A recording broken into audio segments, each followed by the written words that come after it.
Malah si Sumanto ini dia bilang lagi sama orang kan, kalau makan daging manusia itu yang lebih enaknya lagi manusia yang mati.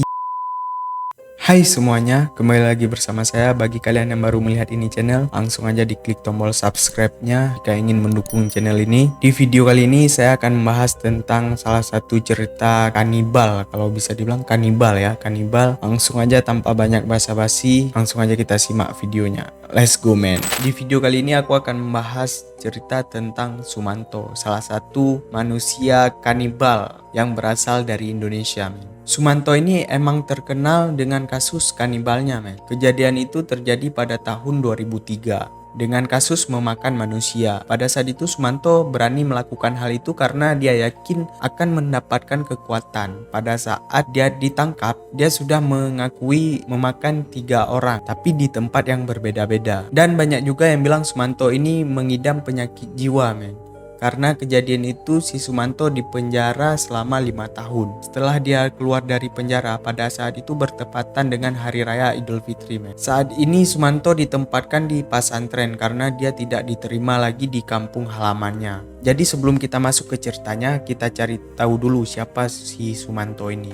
Nah, jadi si Sumanto ini lahir pada tanggal 3 Maret 1972. Dia anak sulung dari 5 saudara. Awalnya keluarga Sumanto ini termasuk keluarga yang bisa kita bilang kaya lah kan. Dia sering dipanggil dengan nama Suman oleh teman-temannya. Waktu dia masih SD, si sifat Suman ini emang udah nakal gitu loh. Emang udah dari kecil emang udah bandel orangnya kan. Pada saat dia lulus dari SD, dia masuk SMP yang unggul. SMP itu jauh dari rumahnya. Dia sering jalan kaki menuju sekolahnya. Di saat malam hari dia sering mengisi kegiatannya itu dengan menonton layar-layar tancap men. Dan sampai pada akhirnya bertahun-tahun berlalu, keluarganya ini mengalami kesulitan ekonomi sampai harus menjual perabotan rumah mereka men, demi mencukupi kebutuhan mereka. Sumanto terpaksa putus sekolah saat dia masih duduk di kelas 3 SMP. Terus singkat ceritanya, sampai si Sumanto ini besar, dia mempunyai kalau nggak salah aku 2 mantan istri, entah 2 entah 3 gitulah kalau nggak salah. Rumah tangga dengan istri pertamanya kandas karena kekerasan dalam rumah tangga. Setelah setahun dia cerai, dia menjalin hubungan dengan seorang janda yang ada di Lampung dan satu tempat kerja dengan si Sumanto ini. Kemudian mereka menikah dan dikaruniai satu orang anak perempuan. Waktu itu Sumanto jarang kali dia pulang ke rumah men. Jarang lah pokoknya, dan kembali seperti ke pernikahan pertama. Kekerasan dalam rumah tangga ini kembali terjadi dan akhirnya perceraian itu terjadi lagi di istri keduanya ini. Dan semenjak kejadian itu si Sumanto ini kayak stres mungkin ya kan. Jadi dia mendalami ilmu hitam. Dia mempelajari ilmu itu dari seorang gurunya. Dia berharap dari ilmu hitam itu dia bisa memperoleh kekuatan kekebalan tubuh. Konon katanya agar dia bisa mendapatkan ilmu itu, gurunya menyuruh si Sumanto ini memakan 7 manusia. Malah kata gurunya itu kalau lebih banyak lagi dia makan manusia, maka kekebalan tubuhnya itu semakin kuat gitu. Tapi waktu si Sumanto ini ditangkap, dia baru memakan 3 orang men. Kalian tahu siapa saja yang menjadi korbannya? Yang pertama adalah rekan seperantauannya. Dia juga bekerja di tempat yang sama dengan si Sumanto ini. Bayangkan aja kalian punya teman kayak si Sumanto ini, terus kalian gak kasih makan dia. Hati-hati aja lah ya kan. Dan yang kedua adalah orang jahat atau penjahat yang sedang hendak merampok dia di jalan men. Sumanto mengaku bahwa ada seorang penjahat yang hendak merampok, dan si Sumanto ini mana tahan dia kan. Dia untuk membela diri juga dia melawan lah si perampok itu, dan hingga akhirnya si Sumanto ini membunuh perampok itu di jalan. Setelah dibunuh dibawanya sama si Sumanto ini ke hutan, dan daripada nganggur kan dia mikir kan, ini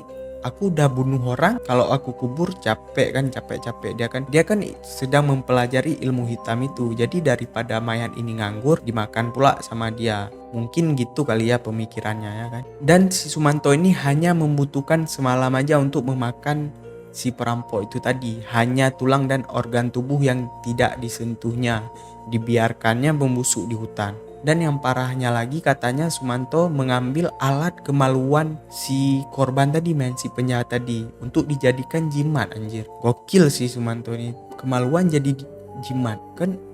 aneh gitu kan. Dan yang terakhir adalah korban yang ketiga, yaitu Mbah Rina. Nah, kejadian sama Mbah Rina ini terjadi di Purbalingga kalau nggak salah. Waktu itu sekitar desa tempat si Sumanto ini tinggal. Ada seorang nenek yang sudah meninggal. Terus setelah dikubur, gak sampai 24 jam dikubur, warga ini kaget men, karena kuburannya terlihat acak-acakan gitu. Dan setelah diperiksa, anehnya lagi mayatnya udah gak ada gitu, hilang. Setelah 2 hari hilang, berhasillah ditangkap si Sumanto ini. Begini ceritanya, lebih detailnya lagi begini. Jadi menurut pengakuan si Sumanto ini, dia mengatakan ketika malam hari si Sumanto ini menggalinya kuburannya si Mbah Rina ini. Dia memasukkannya ke dalam karung dan membawanya ke rumah. Sumanto mengatur rencana untuk menghabisi mayat itu di malam itu juga. Tapi karena dia terlalu lama saat eksekusinya, mungkin sudah terlanjur terdengar azan subuh. Jadi dia tidak bisa melanjutkannya lagi, dimasukkanlah ke dalam karung lalu dikubur sebentar di depan rumah si Sumanto. Sumanto mengatakan bahwa niatnya memakan Mbah Rina itu adalah supaya dia bisa hidup lagi. Jadi makin aneh anjir dengarnya cok. Tapi gini, maksud si Sumanto itu, Mbah Rina bukan hidup dengan fisiknya itu lagi, melainkan Mbah Rina ini hidup di dalam tubuhnya si Sumanto. Dan yang paling parah dan anehnya lagi, si Sumanto ini nggak cuman dimakannya sendiri mayat ini men, dikasih juga ke bapaknya, dibuat sate sama si Sumanto itu. Waktu itu Sumanto bilang sama bapaknya, ini sate kambing, sate daging lah gitu, enak katanya. Bapaknya iya aja, dimakanlah sama bapaknya kan. Kata Sumanto, dia menggali kuburan Mbah Rina ini hanya memakai 2 tangan aja men. Tapi aku agak aneh sih dengarnya, masa kayak nggak percaya aja gitu, masa 2 tangan bisa dia tuh gali kubur, kan dalam itu kubur kan. Tapi mungkin bisa jadi, mungkin dia ada ilmu lain kan, kita nggak tahu juga kita ya kan. Waktu dia siap menggali mayat itu, dilepaskannya semua kainnya itu, kain kafan itu dimasukkannya ke dalam karung dan dibawa pulang sama dia pakai sepeda ontelnya. Sampai di rumah langsung dieksekusi mayatnya itu men, mayat Mbah Rina itu dipotong-potong dagingnya Mbah Rina itu menjadi bagian-bagian kecil. Habis itu ya gitulah kayak orang makan sate, dipotong kecil-kecil ya, dibuat sate itu.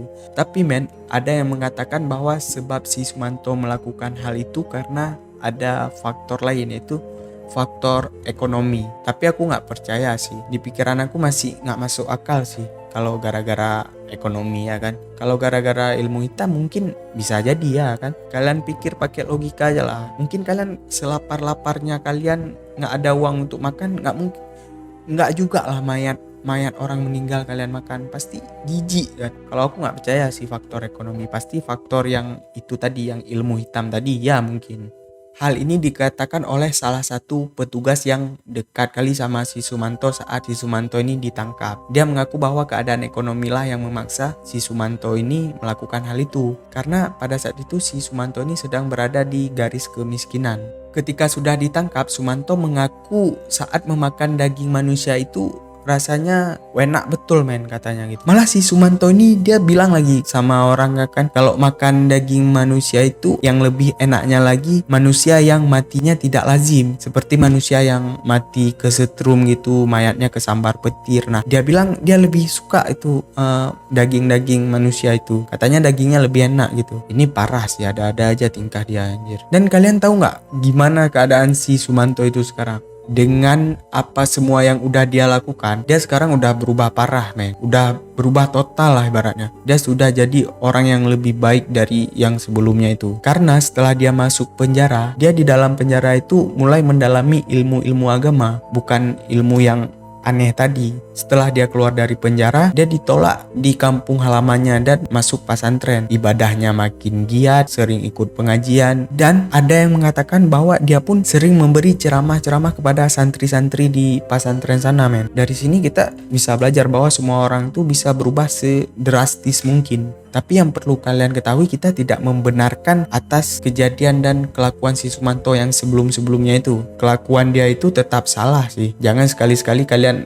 ikuti kayak dia men. Parah sih kalian kalau ikuti kayak dia. Kita ambil yang baik-baiknya aja lah, nggak usah ikut yang aneh-anehnya ya kan. Oke men, cukup segini aja dulu untuk cerita kali ini. Mungkin diantara kalian ada yang lebih tahu tentang cerita si Sumanto tadi, silakan kalian koreksi di bawah kolom komentar ya. Dan jangan lupa subscribe channel ini jika kalian ingin membantu channel ini. Like jika kalian suka, dislike jika nggak suka. Sampai jumpa di video berikutnya. Di cerita berikutnya. Sampai jumpa. Bye.